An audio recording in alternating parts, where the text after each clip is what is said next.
Welcome to Brainish English Stories. My phone rang, and again it was my mother. This was her fifth time calling me and asking about my arrival time. I was returning home by train. It was 6 o'clock in the evening and my train would reach the station at 8 o'clock. My office had given a 1-month holiday and I was returning to my hometown to my mother. But this time my mother was so excited on my arrival. I found this really strange. But I thought that she might have missed me a lot. At 8, I finally departed from the station and went straight to my home. The door opened and behind it was my lovely mother. "Oh, my dear son, finally you are back home," she said with tears in her eyes. I hugged her when I saw her emotional face. We went to the living room and there I sat on the sofa. I was tired of my long journey. "Mom, please bring me a glass of water," I said. But she didn't bring it and sat beside me. At that time she gave me a weird smile. "Your water is coming," she said, still smiling. And then a beautiful young lady of around 22 years entered the room. She brought the glass of water and gave it to me. She was quite nervous and shy. I could feel that she was uncomfortable. I took the glass and said thank you to her. My mother's eyes shone when she saw her. Then she said, "So Peter, meet Lucy, our new house helper." "Oh, okay, welcome Lucy," I said to her, smiling. "Thank you, sir," she replied. Then suddenly my mother screamed, "Oh no, don't call him sir. He has a nice name, Peter. Just call him Peter and I will be very happy." "Yes, please call me Peter," I said again, smiling. Then we went to the dining table and had our dinner. Lucy went to kitchen for some work. Then my mother whispered to me, "Lucy is going to stay with us. Poor girl lost her parents last week. And there was no one to look after her. Poor child didn't even have house to live in because they were living on rent. So I decided to help her in my way. I was already looking for a maid. Oh, my dear mother, you did the best. But you know her well, right? You know the youngsters nowadays.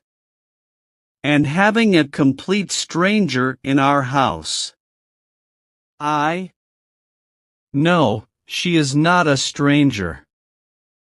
I know her family well," said my mother. After our conversation ended, I went to bed. The next morning, I got dressed and went to the breakfast table. Lucy and my mom had prepared my favorite breakfast. My mother sat down with me. But Lucy was standing and she had shy face. "Come, Lucy, let's have the breakfast together," said my mother. "Yes, join us, Lucy," I added. She sat down beside me. Then I looked at her closely for the first time. She had blue eyes just as mine. I really felt a bond with her. I was thinking about going to the market to buy some clothes for Lucy. But you know, Peter, I am really tired today. Can you go with Lucy?" said my mother. "Yes, I can go with Lucy," I said hesitantly. Oh, lovely, you both can spend time with each other, replied my mother very happily. I didn't understand that why my mother wanted me to spend time with Lucy. I suspected her intentions. Then we headed to the market. Lucy bought some dresses. Even I helped her to select the dresses. I noticed that we have a lot of similarities. Later, we went to a coffee shop. We talked a lot. She told about her life. I told her about my life. I felt really happy talking to her. At around 6 p.m. we reached back our house. I thought my mother would be angry with us. But instead she was so happy that spent time together. Even she suggested that I should take Lucy to park tomorrow. I was surprised. There was something in my mother's head. Then before having our dinner, I talked to my mother. Mom, can you please explain me what do you want? I have noticed that you are acting weird these days. Why do you want me spend time with Lucy? What is going on in your mind? I asked. I know, Peter, what you are thinking. But believe me, I really love Lucy, and I don't want to treat her like a maid. I just want her to feel like she is a part of our family, replied my mother. I didn't say anything after this. My mother clearly wanted to make Lucy a part of our family. And that was possible if she became my wife. Lucy prepared my favorite cake to thank me. After having it, we went to the terrace.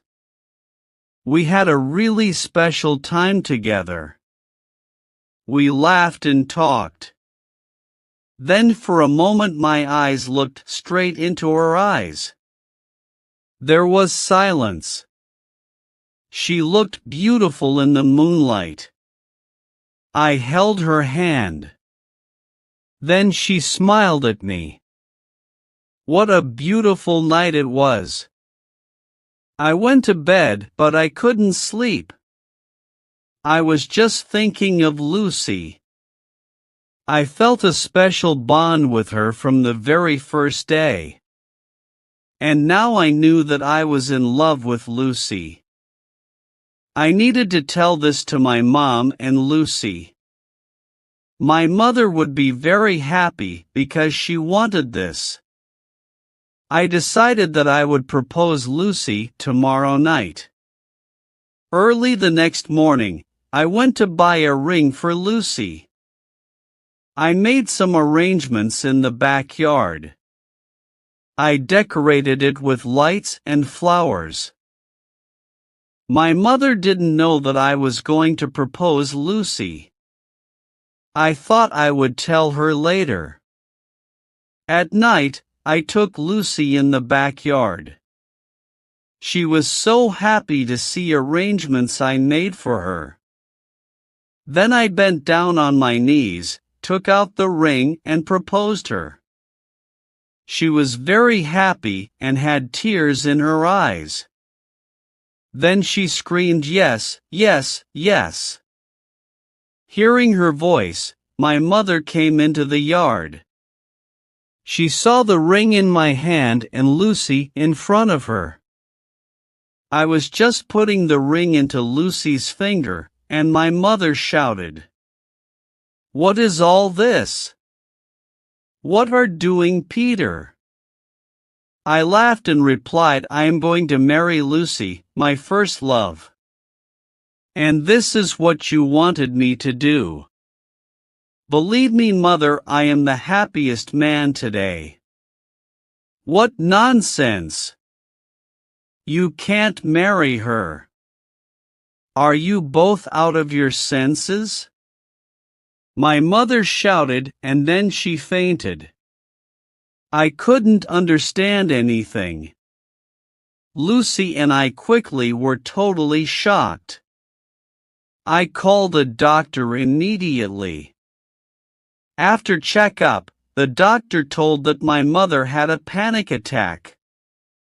He suggested me that I should not give her any kind of stress. When my mother regained her consciousness, I went into her room. Lucy was very afraid, so she didn't come with me. "Mom, are you feeling good now?" I asked. "Yes, my son," she replied. Then I asked her why she reacted that way. She was the one who wanted me and Lucy to get closer. And now her reaction was very strange. "Look, Peter, I know that I asked you to be with Lucy. But I never wanted you to marry her. And I will never give you permission for that. Forget all your feelings for Lucy," said my mother. "No, not at all. I love Lucy with all my heart. She is my first love. And she too loves me. And you also liked her so much. Then why are you against it?" "Please, Mom, understand me," I said. She didn't reply. She closed her eyes to sleep. Next day, when I returned from the market, I saw some guests in the house. A young pretty woman and an aged lady were sitting with my mother. I greeted them and sat beside my mother. Then my mother said to me, "Look, this is my friend's daughter, Alex. Isn't she beautiful? I have selected her as my daughter-in-law." "What?" I shouted. "No! This can't happen." Then I turned towards those ladies and asked them to leave the house immediately. My mother was very angry at me for disrespecting the guests. "How can you even think of marrying me with someone else?" "You know I love Lucy," I said. "But I have already told you that you can't love Lucy," replied my mother. "But why? Please give me a reason. Can't you see the pain in my eyes?" I said. "I cannot give you a reason now." "It's not possible," my mother replied. "You have to give me a reason or I will take Lucy and get married without you," I said angrily. My mother started to cry. Then she said, "Peter, my son, I love you so much. I cannot lose you. I don't want you to hate me. If you want to know the reason, then wait for my death." I was so angry at that time that I said something very terrible. "Then die, Mom." I still regret saying that to my mother. After that day, I stopped talking to my mother. She was getting weaker day by day. She was always sick. Months passed by, and my mom married Lucy to someone else. I tried to stop the wedding. But after seeing the condition of my mother, Lucy just wanted to leave the house. So she got married. My mother used to cry every day. The doctor said that she had few days left. One day, I was returning to home. I saw few people outside my house. I was afraid. One man came forward and told me that my mother was dead. I rushed inside the house to see my mother. I felt as if I lost everything. It was the worst day of my life. One day after my mother's death, I went into her room. I found a letter. It was written by my mother. I started to read it. Peter, I know you hate me. But I couldn't tell you the truth, because if you knew the truth you would hate me more. I didn't hate Lucy. In fact, I loved her. She was like my daughter. And I wanted you to treat her like a sister, not a lover. But it's time for you to know the truth. But I request you to not to hate me after reading this letter. I was against your marriage with Lucy because she is your real sister. You have a blood relation with her. I had adopted you from a very poor family. I am not your real mother. But believe me, I have loved you like my own baby. When Lucy's parents died, I decided to take Lucy with us. But it was a wrong decision. Whatever happened is my fault. I am sorry, my son. Please forgive your mother. Don't hate me. Because I will continue to love you even if I die. When I read this letter, I couldn't believe it. What do I do? What is my mistake? What's my mother's mistake? I couldn't think anything. Now I have no mother, no sister, and no lover. What should I do? Can anyone tell me? Welcome to Brainish English Stories. There was silence in the library. Olivia worked in this library. She cleans the library and sets the books on shelves. She was 20 years old and a pretty girl. One day, a strange-looking old man came into the library. He wore big glasses. He went inside and started to search for a book. Then he took out a very old book. The book was so old that some pages were moth-eaten. Olivia looked at this man carefully. Because no one has ever taken that old book. Even Olivia didn't know anything about this book. She hid herself behind a shelf and looked at that man. The man read the book continuously for 5 hours. Olivia was tired, so she took a nap. When she woke up, she found that the man had left the library. But the book was still on the shelf. Olivia was very curious to read the book. She picked it up and opened it. But she found something else. Between the pages, a box was cut out. And inside that box was a very antique watch. Olivia was surprised to see that watch. It had a black button on its back. And the watch didn't display any time. It showed number 3. Olivia was so curious that she clicked the button. As soon as she did that, the watch displayed the number 2. Again, she clicked it.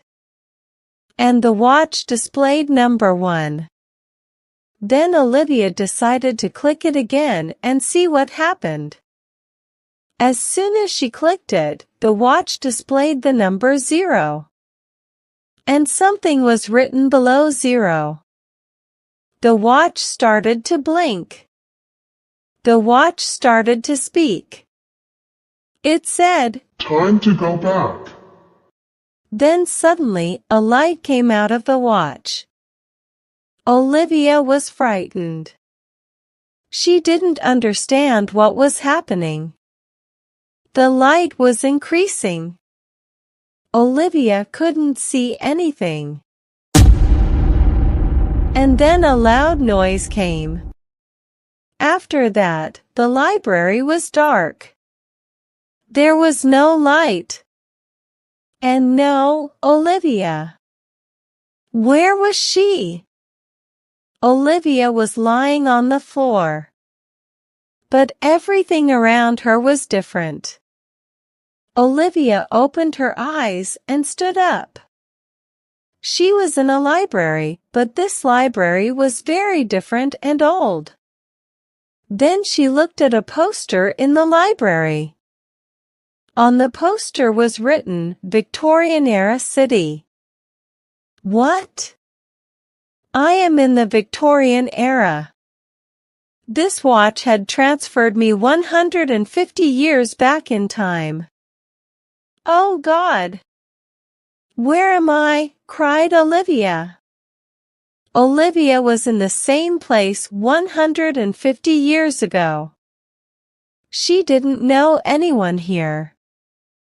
And how will she go back? Olivia went outside the library. The streets were full of people, everyone busy with their work. The ladies and gentlemen were dressed very differently. The houses were different. Olivia looked at everyone and started to cry bitterly. She wanted to go back. She started to run down the street like a madwoman. Suddenly, she bumped into a man. Oh, dear lady. I am sorry. Are you okay? Asked the man. Help me. Please help me, replied Olivia. Okay, just calm down and stop crying. Tell me what happened and how I can help you, asked the man. I am lost. I want to go back home, replied Olivia. Oh, I see, you are lost. My name is Jack. Tell me your name. My name is Olivia. I don't belong in this era. I am from the 21st century. What? Are you joking, miss? Jack laughed. I am not joking. Look at me. Do I look like I belong here? Olivia responded angrily. That was true. Olivia was wearing clothes from the 21st century. Her hairstyle was different. She spoke differently. Jack looked at her. He thought she might be telling the truth. Okay, so tell me how you came into this era, asked Jack. Olivia told him the whole story of the old man and the watch. Jack was surprised. Look, Olivia, I believe whatever you are saying. But no one here should know this. Or else they will capture you. First, we should change your clothes because they are attracting so much attention. Don't talk to anyone whenever possible. If someone asks who you are, tell them you are my girlfriend. I know this sounds very weird. But you are very pretty, and other men might be interested in you. Olivia looked into Jack's eyes. She trusted him. They both went to a shop and bought a beautiful dress for Olivia. Then they had lunch together. After all this, both of them went to a park. They talked a lot. Olivia told him about the modern world. The schools, colleges, universities, technology, and people Jack was really impressed by the way people in the 21st century live. Jack told her about the Victorian era, the kings and the queens, their lives. They spent the whole day together. Jack showed her some wonderful places in the town. While spending time with Jack, Olivia forgot about her past life. She was happy with him. Jack, too, was happy with her. At night, Jack brought Olivia home. It was a nice, small house. He showed her her room. She went to bed and fell asleep. The next morning, Jack prepared breakfast for Olivia. Olivia was surprised by his cooking skills. She loved the food. Again, they went out and spent quality time with each other. Jack took her on a boat trip. Olivia was so happy to be on the boat with him. She thanked him for making her day so special. Then suddenly, Jack took her hand. "Olivia, I am so glad that I met you. I really want to spend my whole life with you. I love you, Olivia. Each moment that I spend with you is very special to me.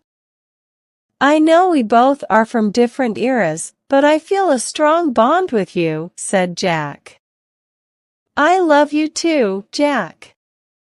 I want to be with you. But my family must be waiting for me. I don't belong here," Olivia said, crying. "Don't cry, Olivia, please. We'll find a way to send you back." "Wait, where is the watch?" asked Jack. I don't know.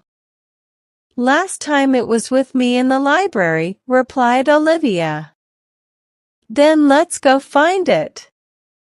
"Maybe you can go back again," said Jack. "I want to go back, but not without you." "I really love you, Jack," cried Olivia. "Then I will come with you. I am ready to leave everything behind for you." "Let's find that watch," replied Jack. Both of them went to the library. They searched for the watch. And they found it. Olivia was holding it in her hand. She told Jack about the button. Jack said that they both would hold the watch, and Olivia would press the button. Olivia prayed to return home with Jack. She pressed the button. Light came out of the watch. Jack was holding Olivia's hand tightly. But the light grew so much that they couldn't see each other. Then a loud noise came.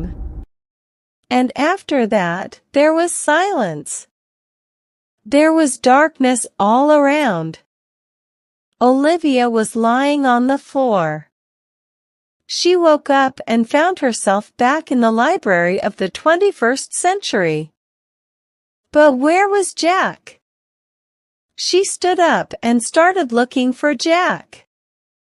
She shouted for Jack. "Jack, Jack, where are you?" cried Olivia. Olivia was crying bitterly for Jack. Just then, her parents arrived at the library.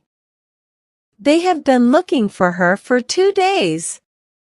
When they found her, she was devastated. Her mother hugged her.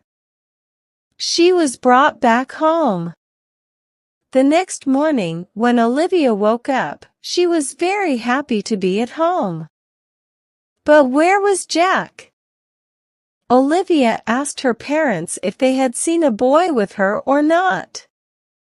But no one had seen Jack. Olivia got dressed and went back to the library. She looked for Jack and the watch, but found no one. She cried a lot. Jack was not in the 21st century. He was left in the Victorian era. Then suddenly, Olivia remembered Jack's full name and his date of birth. Jack had told her. His full name was Jack Wilson. She decided to go to the cemetery and look for Jack. She also bought a rose and some flowers. She entered the cemetery. She told the caretaker of the cemetery about Jack Wilson and his birth date. He guided Olivia to a grave. On the tombstone was written Jack Wilson, and it had the same birth date. Olivia cried upon seeing it. She placed the rose on the grave. And then she said, "Jack, I love you very much. You are my first and last love. I will never love anyone else." Olivia dug the grave to plant the flowers she had bought. While digging, she found something.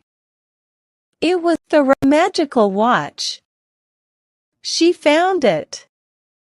She smiled and said, "Jack, I found it. I will come to meet you again. And this time we will be together forever." Welcome to Brainish English Stories. Once upon a time, in a place called Verona, there were two big families named Montague and Capulet. They were rich, and mostly, they were like other rich people. But they were very silly about one thing. They had an old argument, and instead of making up like sensible folks, they liked to keep the argument going. So if a Montague saw a Capulet on the street, they wouldn't talk to each other, or if they did talk, it was mean and rude, and sometimes they even fought. Even their family members and servants were just as silly. So, there were always fights and problems because of this Montague and Capulet argument. Now, Lord Capulet, the head of the Capulet family, threw a big party, a fancy dinner and a dance. He was so friendly that he said anyone could come except, of course, the Montagues. But there was a young Montague named Romeo who really wanted to go because Rosalind, the lady he loved, was invited. She had never been nice to him, and he had no good reason to love her. But the truth was, he wanted to love someone, and since he hadn't found the right lady, he ended up loving the wrong one. So, Romeo came to the big party at Capulet's house with his friends Mercutio and Benvolio. Lord Capulet welcomed Romeo and his two friends very nicely. Romeo, wearing a black mask over his eyes and nose, moved around the party with many other people dressed in fancy clothes, velvet and silk for the men with jewelry on their swords and collars, and the ladies wearing shiny gems on their chests and arms, with valuable stones in their beautiful belts. Even though Romeo had a mask on, everyone could tell he was much more handsome than anyone else in the room just by looking at his mouth, hair, and the way he carried himself. While he was dancing, Romeo noticed a lady who was incredibly beautiful and charming.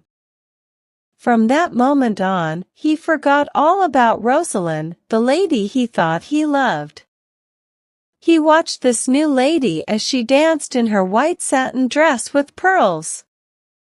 Compared to her, everything else seemed unimportant.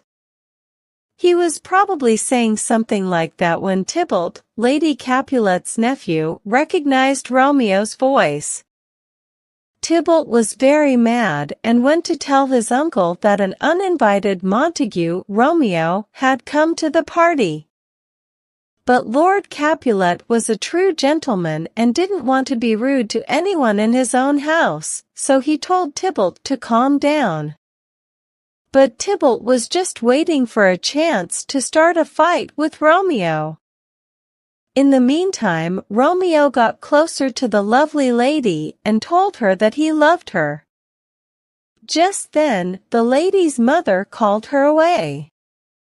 That's when Romeo found out that the lady he had fallen for was Juliet, Lord Capulet's daughter, the daughter of his sworn enemy. So, he left the party feeling sad but still in love with her. Then Juliet said to her nurse, "Who is that man who didn't want to dance?" "His name is Romeo, and he's from the Montague family, the enemies of your family," replied the nurse.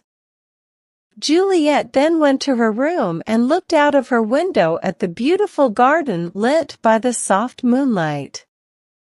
Without Juliet knowing, Romeo was hiding in the garden among the trees because he couldn't bear to leave without trying to see her again. She spoke her secret thoughts out loud to the quiet garden, confessing her love for Romeo. Romeo heard her words and felt very happy. Hidden below, he gazed up at her lovely face in the moonlight, framed by the blooming vines that surrounded her window. As he listened and watched, it felt as if he had been transported into a dream, placed in that enchanting garden by some magical force. "Why are you called Romeo?" Juliet wondered aloud. "Since I love you, does your name really matter?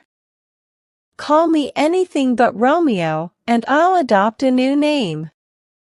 "From now on, I'll never be Romeo," he declared, stepping into the bright moonlight from the shadows of the cypress and oleander trees that had concealed him. At first, Juliet was frightened, but when she realized it was Romeo and not a stranger, she was filled with joy. He stood in the garden below, and she leaned out of the window, and they talked for a long time, each trying to find the sweetest words in the world to express their feelings, just like lovers do. Every word they spoke and the beautiful harmony of their voices together were recorded in a golden book. Time passed quickly, as it often does for people in love who are together. When the time came to say goodbye, it felt as though they had just met, and they hardly knew how to part. "I'll send for you tomorrow," Juliet promised.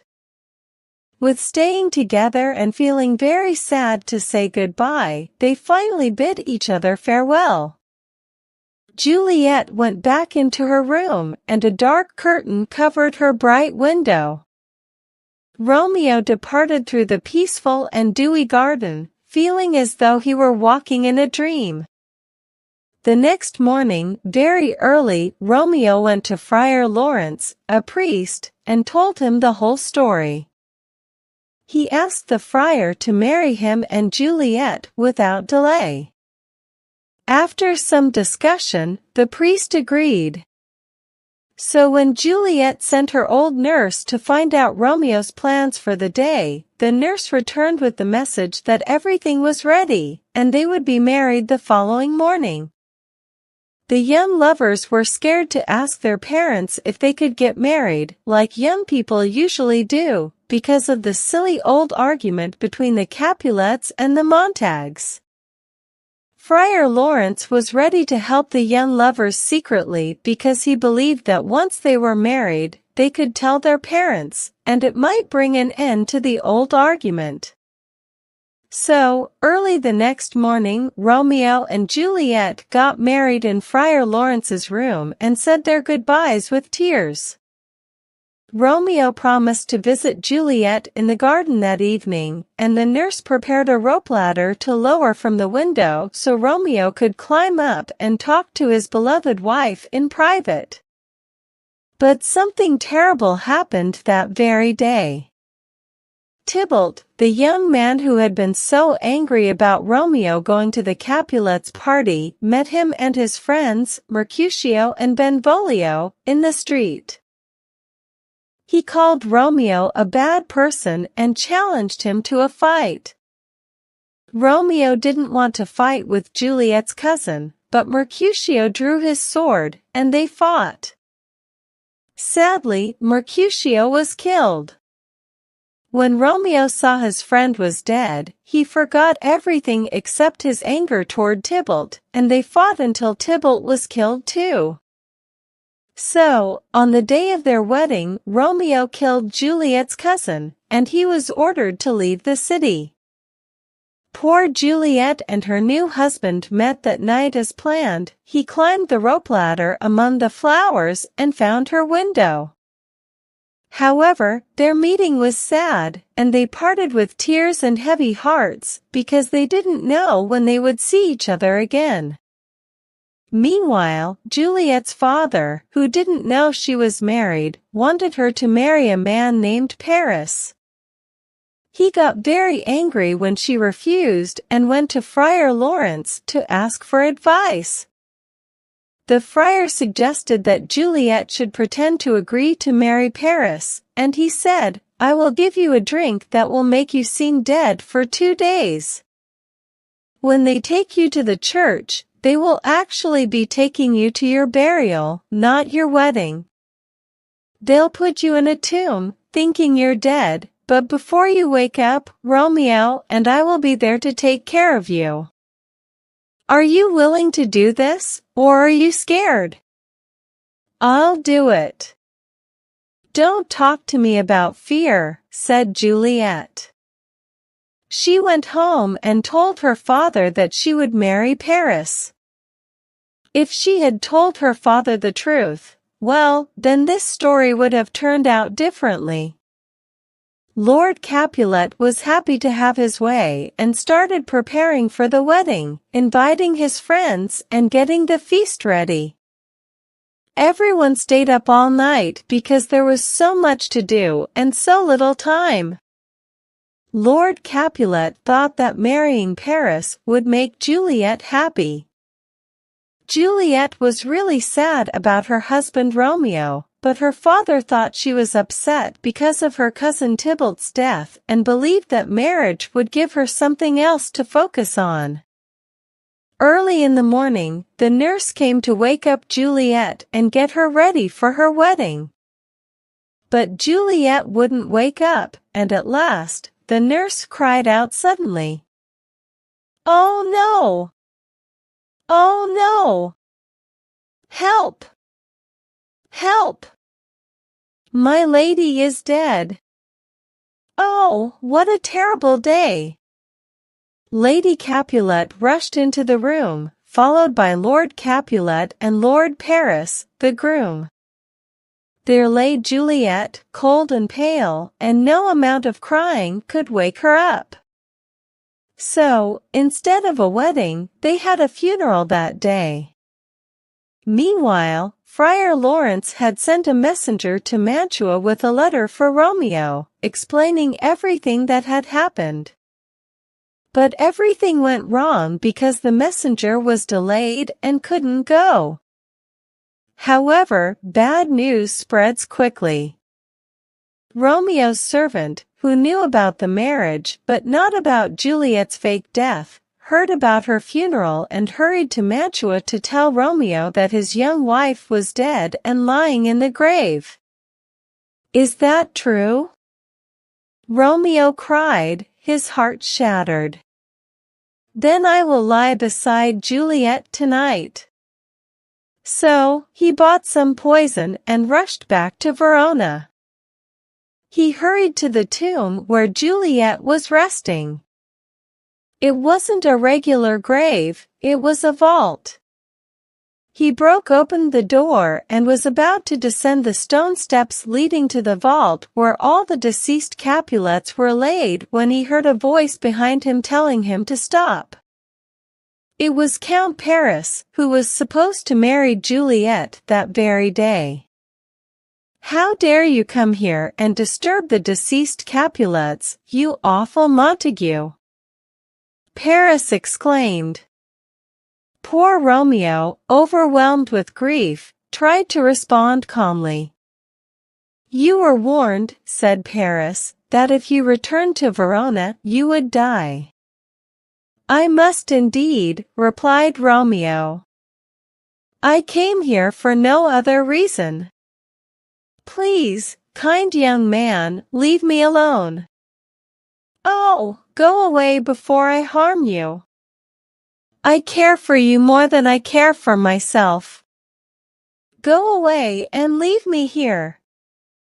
Then Paris said, "I challenge you, and I arrest you as a criminal," and in his anger and sadness, Romeo drew out his sword. They fought, and Paris was killed. As Romeo's sword struck him, Paris cried out, "I am killed. If you have any kindness, open the tomb and place me next to Juliet." Romeo replied, "I promise I will." He carried the lifeless man into the tomb and laid him next to his beloved Juliet. Then he knelt beside Juliet, held her in his arms, and kissed her cold forehead, believing she was asleep. All the while, Juliet was slowly approaching the moment of her awakening.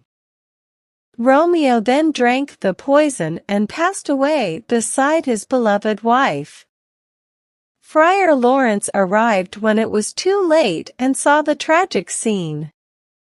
Just as he understood what had happened, Juliet woke up from her sleep to find her husband and friend both lifeless beside her. The noise of the fight had attracted others to the location, and upon hearing them approaching, Friar Lawrence fled, leaving Juliet alone. She saw the cup that had held the poison and understood how everything had unfolded. Since there was no poison left for her, she took Romeo's dagger and stabbed herself in the heart. Falling with her head on Romeo's chest, she breathed her last. And so, the tale of these devoted yet sorrowful lovers comes to an end. When the older folks learned from Friar Lawrence about all that had happened, they grieved deeply. Seeing the terrible consequences of their senseless fight, they regretted their actions. Over the bodies of their deceased children, they finally reconciled, clasping hands in friendship and forgiveness.